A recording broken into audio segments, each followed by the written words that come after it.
music techie people.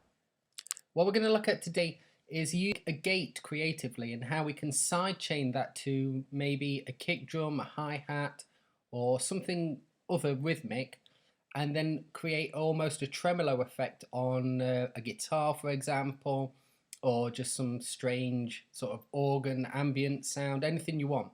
So what I've got here is just a really simple 16 notes hi-hat pattern. So I'll just play that for you.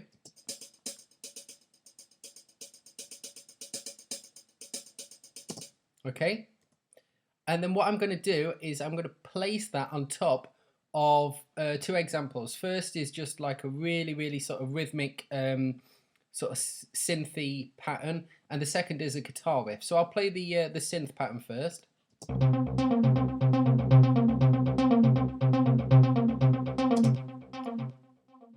Okay, so basically all I do is come down here to my inserts. I've highlighted this track that I want to put the gate onto. Go to the inserts, and gating is a form of dynamic effect. Okay, so it's affecting the volume and the level of the signal. And I'm going to use the Silvergate here, which is basically Logic's really simple bog standard gate. And I'm just going to increase the size so you can see this. Most gates will have some form of envelope control, so that's the attack, the hold, and the release. The attack being how quickly the gate reacts after the threshold, the hold, how long after it drops, does it stay open, the gate, and the release basically how long before the gate closes and it goes back to you can't hear anything and it cuts off those background sounds. So I've got my gate open, but I don't want it to listen to the synth rhythm track. I want it to listen to the hi-hat pattern, and that's where side chaining comes in. So I go up to the top, audio 1 hi-hat pattern, I click that, and what that's doing now is it's going to affect the sound on the synth track, but it will be triggered by the hi-hat pattern. So let's just have a listen. I'm going to solo these two tracks here. So at the minute it's not affecting it in any way. The gate's not opening or closing. As I bring up the threshold, those higher transients will start to be affected, and you'll start to hear the gate cutting things off.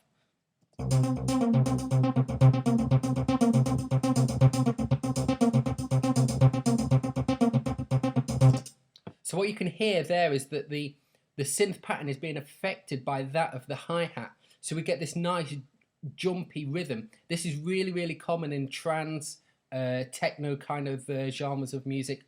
Let's just have a little play with the attack and the hold, and we should be able to shape that into a really nice sounding synth sort of tremolo effect on that instrument.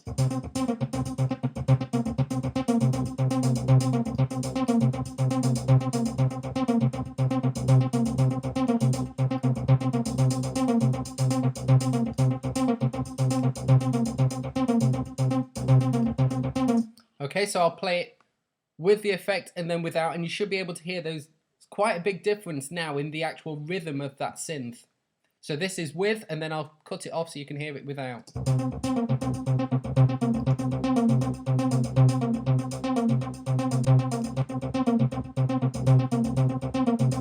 Okay, and I'll play it again now, but this time we'll just listen to the synth.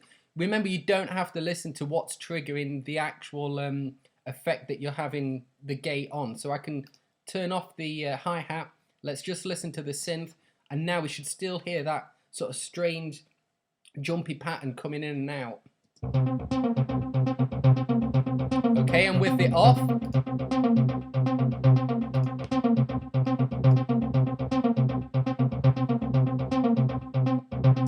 Okay, so as you can hear there, you can really create some really interesting sort of rhythmic effects. The second thing you might want to use it on is maybe a guitar, again, for creating really strange sounds. What I'm going to use this time is Logic's noise gate instead of the Silvergate. This is a little bit more complex, this one. That offers you a lot more control over the parameters that you come with a gate. First, I go to sidechaining just like before, and I make the sidechain listen to the actual hi-hat pattern. So let's just solo the hi-hat and the guitar riff, and let's just have a quick listen. And as I bring up the threshold, you should start to hear it sort of wavering and jumping about.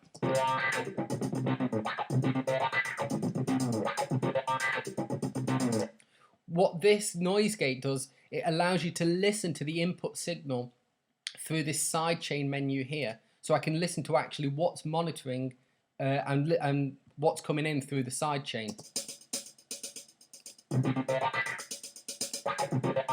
Okay, it also has filter aspects, so I can change what part of that incoming signal the gate listens to. So for example, if you have a kick coming in, you might want to cut off maybe some of the hi-hat, the higher frequencies, so the gate just responds to the lower ones, and that's all controlled in this filter aspect here, the high cut and the low cut. I'm just going to set the attack and the hold again, exactly the same as the silver gate, and let's just listen to that effect. So this is it without anything, just the guitar. I'll take off the hi-hat pattern, and then I'll bring in the gate, which is sidechained to the hi-hat pattern. So without first. Okay, and here it is once it's been sidechained.